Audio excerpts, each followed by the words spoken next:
If you have a number of models written in at-risk that you wish to convert for use with ModelRisk, you can use the at-risk bulk conversion option. So here we select Convert Model from at-risk, bulk. We select an input and an output directory. The input directory is where the models are stored, the original models. The output is where the newly converted models will be. Once we've selected the directories, we click on the Convert button. At the end of the conversion, a spreadsheet is created which summarizes the location of the original files and the converted files. It gives a summary of how much were converted and the level of success.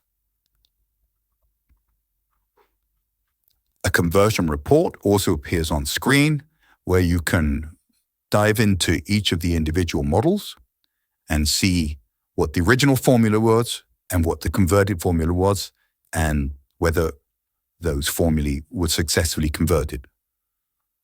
Sometimes ModelRisk will not convert a function, for example, risk compound, and it will explain why.